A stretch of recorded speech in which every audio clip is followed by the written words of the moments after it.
DNA జ్యోతిష్యానికి సాధారణ జ్యోతిష్యానికి తేడా ఏమిటంటే వేల సంవత్సరాల నుండి సాధారణ జ్యోతిష్యం ద్వారా ఒక జాతక చక్రం చూసి భూత భవిష్యత్ వర్తమాన కాలాలలో ఎప్పుడు ఎలా ఏమి జరుగుతుందని చెబుతూ ఒకవేళ అవి గాని అనుకూలంగా జరగకపోతే ఎలాగైనా ప్రకృతికి విరుద్ధంగా వాటిని మార్చేయాలని, అది కుదరకపోయినా పరిహారాల నెపంతో చేసే పద్ధతది.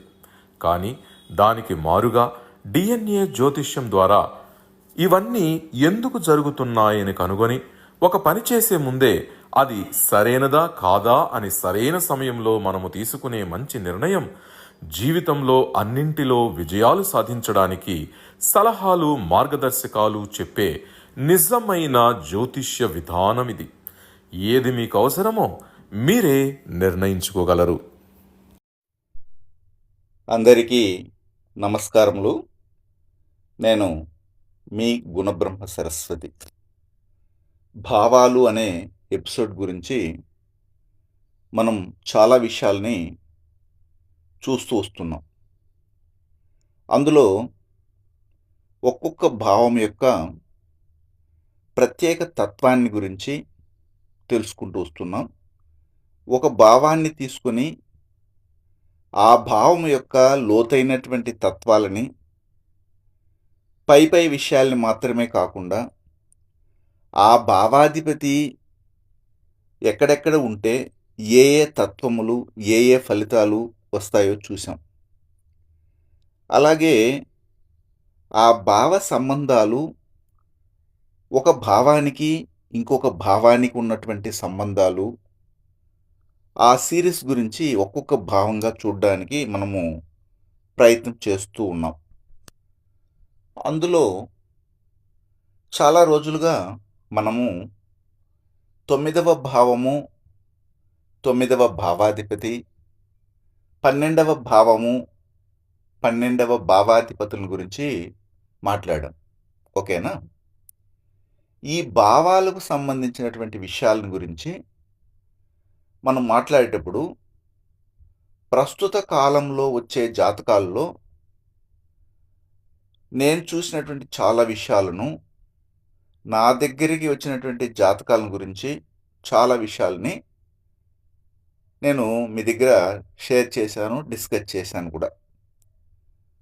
అంటే జాతకుని యొక్క అనుకూలతలు, అలాగే అననుకూలతల గురించి ఏది చేయాలి, ఏది చేయకూడదు, ఏ కర్మ రిజిస్ట్రీ ఉంది, దానికి సంబంధించిన వారికి మనం ఇచ్చే చాలా గైడెన్స్ని ఇస్తుంటాం. కాబట్టి దానిని కూడాను మనం పరిగణలోకి తీసుకుంటాం. కానీ దానికి మించి చాలా సమాచారాలు మనము ఎక్కడ నేర్చుకుంటామంటే, వచ్చినటువంటి క్లయింట్స్ ఉంటారు కదా, మన దగ్గరికి వస్తారు చూడండి, ఆ వచ్చినటువంటి క్లయింట్స్ నుండే మనకి లభిస్తాయి. ఇన్ఫ్యాక్ట్ ఇంకా చెప్పాలంటే చాలా విషయాల్ని ఆ జాతకంలో మనము వాళ్ళకి సంతృప్తి పరిచి చెప్పే ఉండం అసలు.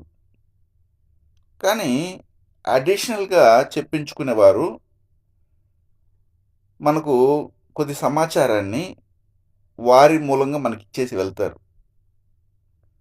మనము చెప్పనటువంటి ఒక సమాచారం వారి నుండి లభించేటప్పుడు మనకు మెదడు పనిచేయడము మొదలు పెడుతుంది. ఎందుకంటే ఎప్పుడైనా కానీ చూడండి, ఒక జ్యోతిష్యంలో పరిశోధన చేసేవారుగా ఉన్నా కానీ, లేదా జ్యోతిష్యాన్ని వృత్తిగా స్వీకరించి చేసేవారుగా ఉన్నా కానీ, మనము చెప్పనటువంటి ఒక సమాచారాన్ని ఎదుటి వ్యక్తి నుండి, అంటే ఒక కస్టమర్ నుండి, ఆ కస్టమర్ వచ్చి చెప్తున్నారంటే అప్పుడు వెంటనే మన మైండ్ ఇన్స్టంట్గా ఆ జాతకంలోకి వెళ్తుంది. అప్పుడు ఎలాంటి కాంబినేషన్ ఈ ఫలితాలని, ఈ తాకడలను, ఈ ఇబ్బందులను, ఈ బాధింపులను వారి జీవితంలో, వారి ఆలోచనల్లో ఏర్పరిచి ఉంది అని మనం ఎతకడం మొదలు పెడతాం. అవునా కాదా? బాగా గమనిస్తురా అండి? ఇది నా అనుభవం. అలా చేసేటప్పుడు చాలా చాలా విషయాలు, చాలా చాలా రహస్యాలు గానీ, చాలా చాలా సూక్ష్మములు అంటారు దాన్ని. టిప్స్ గూడా అనుకోండి. అవి మనకి లభిస్తాయి. అలా నేను చూసినటువంటి జాతకాల్లో నుండి మీకు ఇప్పుడు చెప్పబోయే విషయాలు గూడా షేర్ చేస్తున్నాను. నేను ఇంతవరకు చెప్పిన విషయాలు గూడాను అలాగా షేర్ చేసినవే. ఏ గ్రంథాల్లో గానీ లేవు. మా గురువుల యొక్క అనుగ్రహంతో వారు మాకిచ్చిన సమాచారాన్ని ఆధారంగా చేసుకొని మరికొన్ని జాతకాల్ని ఆ యొక్క ఫార్ములాని అప్లై చేసి చూసిన మేరకు మనం ఇక్కడ సిలబస్‌లో చేర్చుకొని DNA ఆస్ట్రాలజీ కోర్స్‌లో మనము దాన్ని చేర్చాము కూడా. నేను చూసినటువంటి చాలా జాతకాల్లో కామన్‌గా గమనించినటువంటి విషయము ఏమిటంటే, ఎవరెవరికంతా ఏ ఏ జాతకాల్లో అంతా అది వాళ్ళు స్త్రీలు కావచ్చు, లేదా పురుషులు కావచ్చు, ఎవరైనా గానీ 12వ భావాధిపతి 4గో భావంలో అమరి ఉన్నటువంటి జాతకాల్లో వారి యొక్క ఆలోచనల్లో ఒక వ్యత్యాసమైనటువంటి విషయాన్ని, వ్యత్యాసమైనటువంటి ఆశను, ఒక వ్యత్యాసమైనటువంటి ఇష్టాన్ని చూశాను. మీరు గూడా చూడొచ్చు. ఆ ఆశ ఏమంటే, చాలామందిలో సొంత ఊర్లోనే నివసించాలని ఒక ఆశ ఉంటుంది. అందులో కొంతమందిలో చూస్తే అక్కడ, ఇక్కడ తిరిగి, ఎక్కడెక్కడో తిరిగి, ఊరంతా తిరిగి, ప్రపంచమంతా తిరిగి, చివరికి సొంత ఊర్లోనే సెటిల్ అవ్వాలనుకుంటుంటారు. అది ఒక ఆశ. మరికొంతమందిని మనం చూసినప్పుడు సొంత ఊర్లోనే ఇల్లు కట్టుకొని, లేదా సొంత ఊర్లోనే ఇల్లు తీసుకొని, అక్కడే సెటిల్ అవ్వాలని కొంతమంది కోరుతారు. మరికొంతమంది ఇక్కడ నీటి అనుకూలత లేదని, నీరున్నటువంటి ప్లేస్‌కి వెళ్తాము అని అనుకుని అక్కడ పోయి కాపురాలు లేదా నివాసాలు చేస్తారు. దీనిని మించి చాలామందికి హోమ్ సిక్‌నెస్ ఉంటుంది. ఏమైనా గానీ నా ఊరికి ఎల్లువ రాని, వరద రాని, సునామీ గూడా రాని, మునిగిపోని, కానీ ఆ ఊర్లోనే నేను అంతమైనా గానీ నేను ఆ ఊర్లోనే ఉంటాను. వేరే ఊరికి రాను, వెళ్ళను. అలా లేదంటే ఈ చివరి రోజుల్లోనే నేను అక్కడే గడిపి ఆ ఊర్లోనే నా జీవితాన్ని ముగిస్తాను అనేవాళ్ళు గూడా ఉంటారు. అంటే నా యొక్క ఆయుష్షు, నా యొక్క చావు లేదా మరణము నా సొంత ఊర్లో మాత్రమే జరగాలని ఆశపడేవారు ఉంటారు. అలాగా ఎవరి కంటికి తెలియకుండానటువంటి ఒక ఆశ. ఎవరికి చెప్పుకోరు కానీ వాళ్ళ మనసులో అనుకుంటా ఉంటారు. ఇలా ఎవరెవరికంతా సొంత ఊర్లోనో, లేకపోతే తన పుట్టినటువంటి భూమిలోనో తన ప్రాణం పోవాలన్నటువంటి ఆశ ఉంటుందో చెక్ చేసి చూడండి కావాలంటే. వారికంతా కూడాను 12వ భావాధిపతి వారి జాతకంలో 4గో భావంలో ఉండడం గానీ, లేదా 12వ అధిపతి 4గవ అధిపతితో సంబంధపడి ఉండడం గానీ, పర్టిక్యులర్‌గా నేను చెప్పేదేమిటంటే 12వ భావాధిపతి 4గో భావంలో అమరి ఉండడం. అలా నేను చూసినటువంటి చాలామంది జాతకాల్లో వారి యొక్క ప్రాణాలని విడవడం అనేది, వారి ప్రాణము వారి మాతృభూమిలోనే వదలడం జరగాలనే ఆశ, ఇది సాధారణమైన ఆశ కాదండి. అది వారి జీవిత లక్ష్యంగానే వారి మనసుల్లో నిక్షిప్తమై ఉంది. ఇది ఒకటి. రెండవది ఏమంటే, అలాగే విధి ప్రభావం చేత ఏదేని ఒక విపత్కర పరిస్థితుల కారణం చేతనో గానీ, వేరే దేశంలో నివసించాల్సినటువంటి పరిస్థితి వారికొచ్చి అందులోకి నెట్టబడి ఉంటే, అలాగనుకుంటే, వారు వారి కుటుంబంలోనే వారి ముందర పెట్టే ముఖ్యమైనటువంటి కోరిక ఏమిటో తెలుసా మీకు? ఆ కోరిక ఏమిటంటే, ఒకటి, నా ఊర్లో నా ప్రాణం పోవాలి.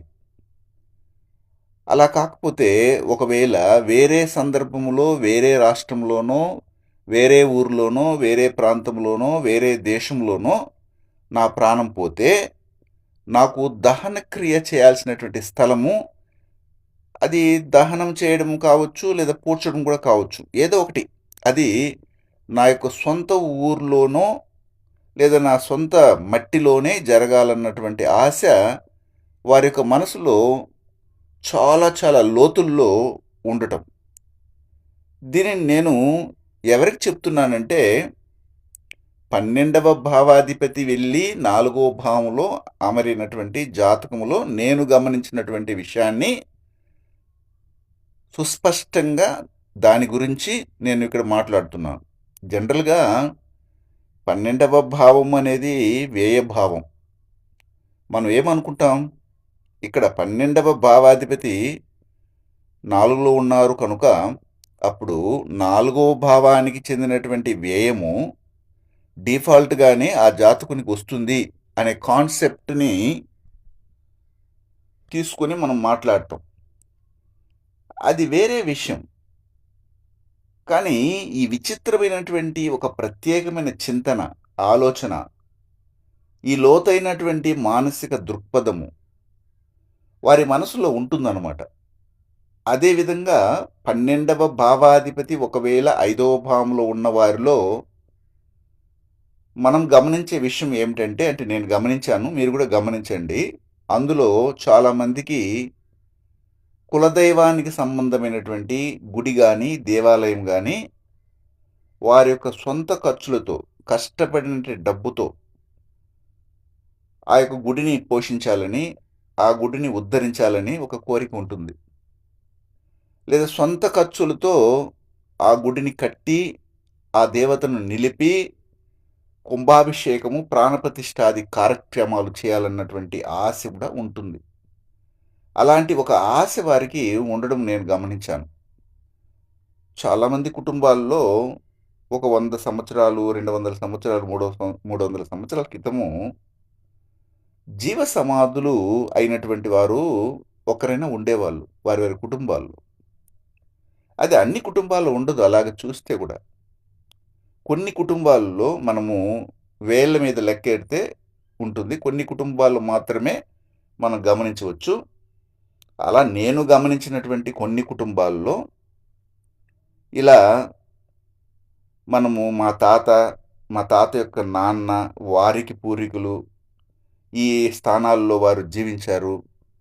ఆ స్థలంలోనే వారు కుండలిని యోగాన్ని ప్రాక్టీస్ చేసి అక్కడే జీవ సమాధిని అయ్యారు. అంటే జీవ సమాధిని ఏర్పాటు చేసుకొని అక్కడే జీవ సమాధి అయ్యారు అని వారి యొక్క సమాధి మా ఇంటి ఎనకే ఉంది. ఆయన రాబోయే కాలంలో జరిగే విషయాలన్నిటిని కూడాను, అంటే కాలజ్ఞానాన్ని కూడాను ముందుగానే చెప్పేవారు. అంటే వాళ్ళకి ఇంట్యూషన్ పవర్ ఉండేది. వారికి దైవ వాక్కుని భగవంతుడు ప్రసాదించాడు. ఆ దైవ వాక్కు చేత వారు ముందుగా జరగబోయే విషయాల్ని చెప్పేవారు. ఆ సమాధిని అలాగే మేము కూడా ఇప్పుడు పూజిస్తున్నాము. ఇలాంటి సమాచారాన్ని ఇచ్చే వారి జాతకాలను చూడండి.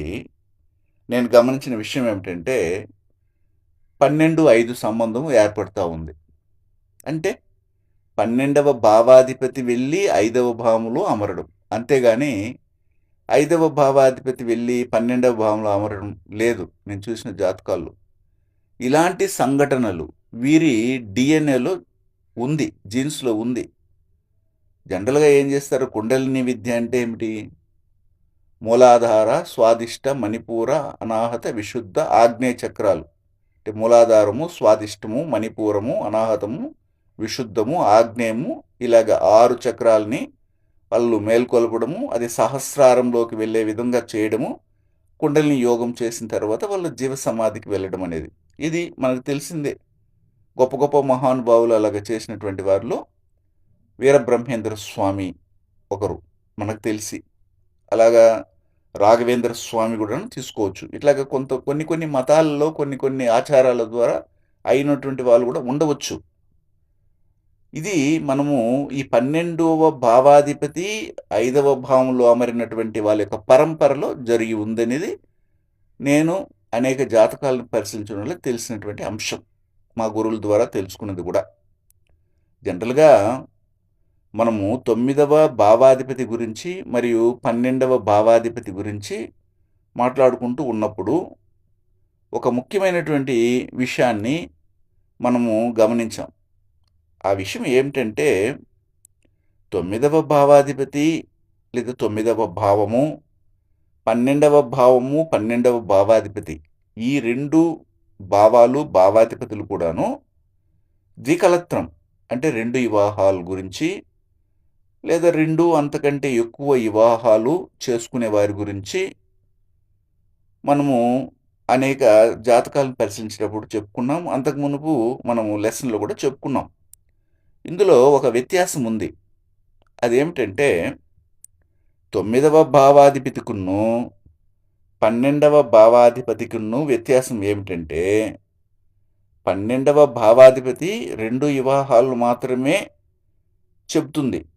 దానికంటే ముఖ్యమైనది ఏంటంటే 12వ భావాధిపతి, 12వ భావము అఫీషియల్ అయినటువంటి వివాహాలు గానీ, అన్‌అఫీషియల్‌గా జరిగే వివాహాల గురించి కూడా చెప్తుంది. అంటే ఒకటి అఫీషియల్ అంటే ఏమిటి? అన్‌అఫీషియల్ అంటే ఏమిటంటే మన యొక్క పబ్లిక్‌కి తెలిసి చేసుకునే వివాహాలు దానిని ఇండికేట్ చేస్తుంది. అలా కాకుండా అన్‌అఫీషియల్ అంటే ఏమిటంటే గంధర్వ వివాహము అంటే ఊర్లో ఎవరికీ తెలియకుండా దొంగతనంగా, రహస్యంగా పెళ్లి చేసుకునేసి సంసారం చేయడానికి సంబంధమైన విషయాన్ని అన్‌అఫీషియల్ వివాహాలు అంటారు.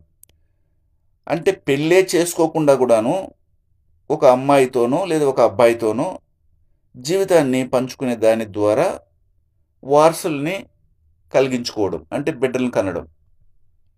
అలాగ జరిగినా కూడాను వారిని ఒక భాగస్వామిగానే చెప్పుకోవాలి గదా! అంటే ఏమిటి? ఆ భాగస్వామి రెండవ భాగస్వామిగానే ఈ 12వ భావం, 12వ భావాధిపతి చెప్తుంది.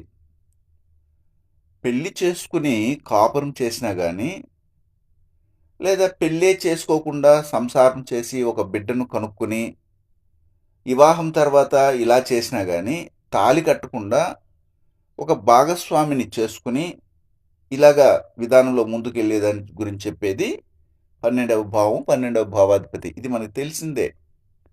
కానీ 9వ భావము, 9వ భావాధిపతి చెప్పేది ఏమిటి? ఊరికే అంటే ఏమిటి? ప్రపంచానికే అంటే పబ్లిక్‌కి తెలిసినటువంటి 2 వివాహాలు. లేదా అంతకంటే ఎక్కువ వివాహాలు చెప్తుందనమాట 9వ భావము, 9వ భావాధిపతి. దీన్ని దేన్ని ఆధారంగా చేసుకొని మనం తెలుసుకోవచ్చు? అంటే 12వ భావాధిపతి మన లగ్నం నుండి ఏ భావంలో అమరి ఉన్నారో అది చూడాలి. అలాగే 9వ భావాధిపతి మన లగ్నం నుండి ఏ భావంలో అమరి ఉన్నారో చూడాలి. అదేవిధంగా ఒకవేళ వేరే ఇంటి అధిపతులు 9వ భావములోనో లేదా 12వ భావంలోనో అమరి ఉన్నారా? అలాగైతే వారు ఏ ఇంటికి సొంతము? అది లగ్నాధిపతిగా ఉన్నా గానీ, లేదా వేరేగా ఉన్నా గానీ, వారు ఏ ఇంటికి సొంతం అనే విషయాన్ని చెక్ చేసి మనం చూసుకోవాలి. ఓకేనా? ఇప్పుడు ప్రాబబిలిటీ ఎక్కువగా మనము చూసినట్లయితే, ఒకవేళ అదే మనకే అమరుతుందా? ఆ జాతకునికే అమరుతుందా? దాన్ని ఎలా కనుక్కోవడము? రెండవ వివాహానికి సంబంధించినటువంటి ప్రాప్తము, అలాగే ద్వికలత్ర దోషము. కొంతమంది యోగం అంటున్నారులెండి. ద్వికలత్ర దోషం మనకే వస్తుందా? దాన్ని ఎలా చెక్ చేసుకునేది? ఇది గమనించాలి. ఇది చాలా సింపుల్. అదేమిటో కాదు. మీ రాశి లేదా మీ లగ్నము అంటే లగ్న పాయింట్, లగ్న అధిపతి ఈ 3 విషయాలు పడినటువంటి నక్షత్రాలు అంటే ఈ మూడింటి యొక్క విషయంలో అంటే శరీరము, ప్రాణము, ఆత్మలో ఏదేని ఒకటి ఆశ్లేష నక్షత్రంలో గానీ, పుష్యమి నక్షత్రంలో గానీ, లేదా పూర్వభద్ర నక్షత్రంలో అమరి ఉందా అనేది గమనించాలి. ఈ గ్రూపులో ఉన్నటువంటి ఎవరికో ఒకరికి లేదా వారి బిడ్డలకో లేదా బంధువులకో లగ్నమో లేదా రాశో, లగ్నాధిపతియో పై నేను చెప్పినటువంటి ఆశ్లేష, పుష్యమి, పూర్వభద్ర నక్షత్రాల్లో ఏదో ఒక దానిలోనైనా అమరుతుందా అనేది కూడా చూడాలి. అప్పుడు మా నుండి ఇప్పుడు చాలామంది జ్యోతిష్యం నేర్చుకుంటున్నారు. DNA astrology. కొంతమంది వేదిక్ ఆస్ట్రాలజీని గురించి కూడా చెప్పమని ఈరోజు కూడా నాకు మెసేజ్ పెట్టారు. దయచేసి గమనించండి. ఒకవేళ నేను వేదిక్ ఆస్ట్రాలజీనో లేదా సాంప్రదాయ జ్యోతిష్య సంబంధమైన విషయాలనో లేదా కేపీ ఆస్ట్రాలజీనో ఇప్పుడు డిఎన్ఏ ఆస్ట్రాలజీలతో పాటు మళ్ళీ చెప్పాలని మీరు కోరినా నేను చెప్పను. ఎందుకు చెప్పను అంటే మనం దానికేం వ్యతిరేకమేం కాదు. కానీ వారు చెప్పే విషయాలు, అందులో ఉండే సమాచారాలు, వేదిక్ ఆస్ట్రాలజీలో ఉండే సమాచారాలు, మనం చెప్పే సమాచారాల్లో తేడా ఏమిటంటే వాళ్ళు చెప్పే విషయాలు, సమాచారాలు కొంతమంది జాతకాల్లో మాత్రమే కనెక్ట్ అవుతూ ఉంది. కానీ మనం చెప్పే విషయాలు యూనివర్సల్గా కనెక్ట్ అవుతుంది. ఉదాహరణకి నేను ఒక ఫార్ములాని మీకు చెప్తే ఆ ఫార్ములాని డిఎన్ఏ ఆస్ట్రాలజీ నేర్చుకున్నటువంటి ప్రపంచంలో ఉన్నటువంటి వారందరికీ కూడాను ఇది కనెక్ట్ అవుతుంది. కానీ వేదిక్ ఆస్ట్రాలజీ కానీ సాంప్రదాయ జ్యోతిష్యం అని చెప్పబడే ట్రెడిషనల్ ఆస్ట్రాలజీ, కేపీ ఆస్ట్రాలజీ ఇవన్నీ కూడాను ఆయా సందర్భాలను బట్టి ఆయా వర్గోత్తమము లేదా అష్టవర్గ చక్రము లేకపోతే ఇప్పుడు పరివర్తన కానీ మనం దశ, భుక్తి, అంతర్దశ, సూక్ష్మ ప్రాప్త దశలు వీటన్నిటిని చేసుకుని మనం చూసినా కానీ కొన్ని జాతకాల్లో మాత్రమే కనెక్ట్ అవుతుంది. కొన్నింటి జాతకాలకి మాత్రమే పరిహారాలు కనెక్ట్ అవుతాయి.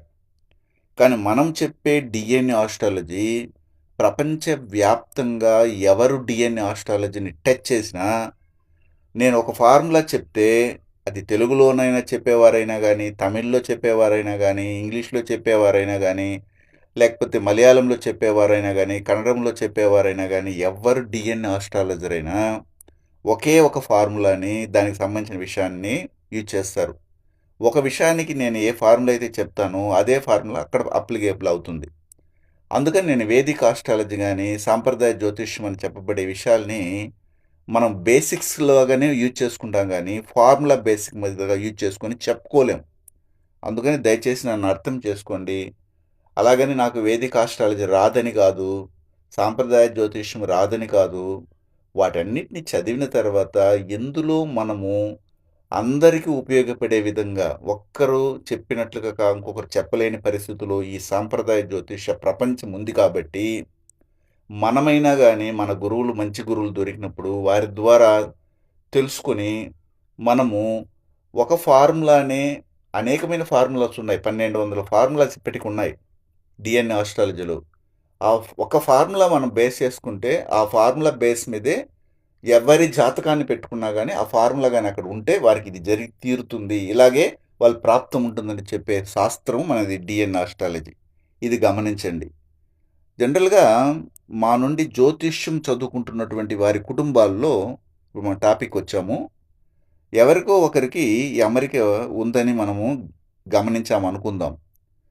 అంటే ఏమిటి? పుష్యమి, ఆశ్లేష, పూర్వభద్ర నక్షత్రాల్లో రాశి, లగ్నము, లగ్నాధిపతి పడింది అనుకుందాం. ఇది దేనిని ఇండికేట్ చేస్తుంది?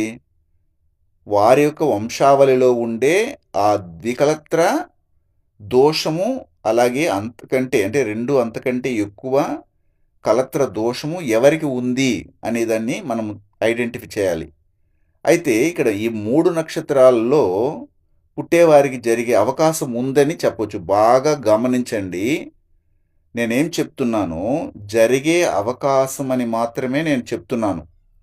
నేను ఖచ్చితంగా వీరు 2 వివాహాలు చేసుకుంటారని నేను సత్యంగా చెప్పలేదు ఇక్కడ. అర్థం చేసుకోండి. దీన్ని జనరల్గా చూసేసాం అంతే కదా. కానీ కన్ఫామ్గా ఆ ప్రభాబిలిటీ 100% లేకున్నా కనీసం అట్లీస్ట్ ఒక 70% నుండి 80% అయినా కానీ వీరికి 2 వివాహాలు జరిగే అవకాశం ఉందని మనం చెప్పాలంటే పూర్వకాలంలో గ్రహ కలయికలను చూస్తే చాలు అనేవారు. ఎందుకంటే పాతకాలంలో ఒకరు ఉండేటప్పుడు ఇంకొకరిని పెళ్లి చేసుకునే ఆచారాలు కానీ అలవాట్లు కానీ ఉండేది. దానికంటూ ఒక చట్ట వ్యతిరేకత అనేది అప్పటి లేదు. అంటే ఏమిటి? సమాజ వ్యతిరేకత కూడాను లేదు అని చెప్పొచ్చు. కానీ ప్రస్తుత కాలంలో చూడండి అలా కుదరదు గదా!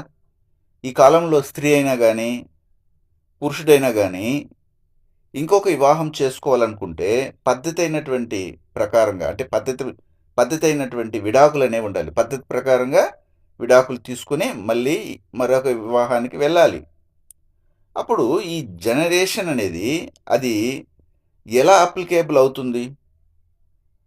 అప్పుడు పద్ధతి ప్రకారంగా మొదటి వారితో డైవర్స్ తీసుకుని ఉంటేనే అది అప్లికేబుల్ అవుతుంది గదా! అవునా కాదా? అవును. అప్పుడు మొదటి వివాహ రద్దు అయ్యి విడిపోవాలి కదా! దానికి కూడా ఒక కాంబినేషన్ ఉండాలి కదా! అప్పుడు 2 కాంబినేషన్‌ని కలిసి ఆ 2 కాంబినేషన్‌ని కలిపి ఆ జాతకంలో మనం చూడాలి కదా! 2 వివాహాలు, 2 అంతకంటే ఎక్కువ వివాహాలు జరగాలంటే రాశిపడి నక్షత్రం గాని, లగ్నం పడి నక్షత్రం గాని, లగ్నాధిపతి పడి నక్షత్రం గాని ఆశ్లేష, పుష్యమి, పూర్వభద్ర నక్షత్రాల్లో దేనిలోనైనా ఒక దానిలో అమరడం అనేది జరిగి ఉండాలి. ఇంకొక విషయం ఏమిటంటే 9వ భావాధిపతి, 12వ భావాధిపతి లగ్నంలో ఉండాలి. లేదా లగ్నాధిపతి 9వ భావంలోనో అంటే లగ్నాధిపతి 9వ భావంలో 12వ భావాధిపతితో కలిసి ఉండాలి. లేదా లగ్నాధిపతి వెళ్ళి 12వ భావంలో 9వ భావాధిపతితోనే కలిసి ఉండాలి. ఈ 1, 9, 12 ఈ కాంబినేషన్ ఉందా లేదా అనేది చూడాలి. 3 భావాలు 3 భావ అధిపతులండి. 1, 9, 12 ఈ 3 ఇల్లులు ఆ ఇంటి అధిపతులు సంబంధపడాలి అంటున్నాను. 3 కూడా సంబంధపడాలి. అది దృష్టితో ఉన్నా కానీ లేదా కలయికతో ఉన్నా కానీ చూడాలి. దృష్టికి ఒక 50% తీసుకోండి. కలయికకి 70 నుండి 90% తీసుకోండి. అంటే ఇక్కడ గమనించి చూడండి 9వ భావము 12వ భావము లగ్నం ఇది సంబంధపడము అనేది జరగాలన్నాం. 9వ భావము 9వ భావాధిపతి, 12వ భావం 12వ భావాధిపతి మరియు లగ్నము లగ్నాధిపతి ఇది సంబంధపడాలని మనం చెప్పాం. ఇంకా బలమైనటువంటి కాంబినేషను ఎవరెవరికంతా ఎలా ఉండాలంటే ఇప్పుడు బాగా గమనించండి. ఇంకా బలమైన కాంబినేషను ఉండాలంటే ఈ ఆశ్లేషలోనో లేదా పుష్యమిలోనో లేదా పూర్వభద్రలోనో ఒకవేళ లగ్నం అమరి 9, 12, 1 సంబంధపడితే ఇంకా బలమైనదిగాని చెప్పాలి. అంటే బలమైనటువంటి కాంబినేషన్ మనం ఎతకాలి. ఊరిక పై విషయాలు చేసి వీళ్ళకి 2 వివాహాలు జరుగుతాయి లేదా 2 అంతకంటే ఎక్కువ వివాహాలు జరుగుతాయి అని చెప్పేదానికి మన డిఎన్ఏ ఆస్ట్రాలజీ ఒప్పుకోదు. ఇది గమనించాలి. అంటే వారికి ద్వికలత్వం ఏర్పడే అవకాశము ఒక 60%, 70% కంటే ఎక్కువగానే ఉంది కాబట్టి జాగ్రత్తగా ఉండాలని వారికి మనం హెచ్చరించాలి. అప్పుడు ఇంకా ఎక్కువ అవకాశం ఉందని ఎలా నిర్ణయిస్తాము? 1, 9, 12 ఈ మూడింట్లో ఈ 3 భావాలతో భావాధిపతులతో 7వ భావము 7వ భావాధిపతి సంబంధపడడం అనేది జరగాలి. అంటే అర్థం ఏమిటి?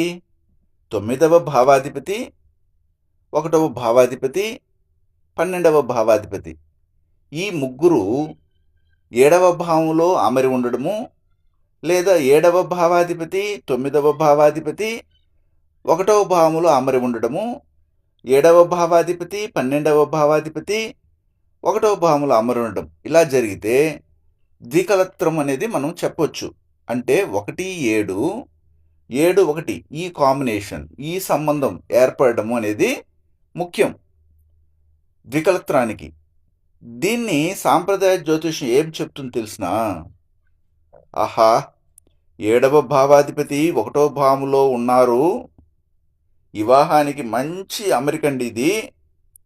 1వ అధిపతి 7వ భావంలో ఉన్నారు, ఇద్దరు కూడా పరివర్తన చెంది ఉన్నారు.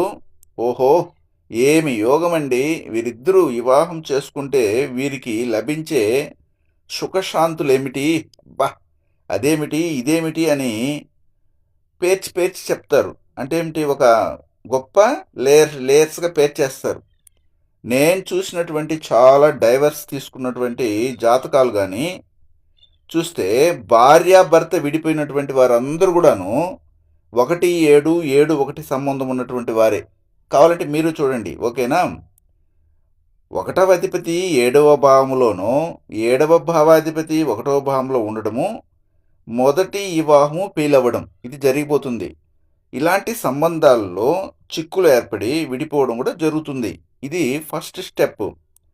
దీనితో 9వ భావాధిపతి 12వ భావాధిపతి కలిసి ఉండడము, లేదా 9, 12 భావాధిపతులు 1, 7తో సంబంధపడడం, దానితో పాటు రాశి పడి నక్షత్రము, లగ్నం పడి నక్షత్రము, లగ్నాధిపతి పడి నక్షత్రము ఒకవేళ ఆశ్లేషలోనో లేదా పుష్యమిలోనో లేదా పూర్వభద్రలోనో అమరితే వారికి 100కి 100% రెండు వివాహాల దోషం అనేది వచ్చేస్తుంది. ఇలాంటి విషయాల్ని మీరు క్షుణ్ణంగా 1కి 4 సార్లు నేను చెప్పినటువంటి ఆడియోని విని ఆ తర్వాత మీ జాతకాలను పరిశీలించడానికి ప్రయత్నం చేయండి. శుభం.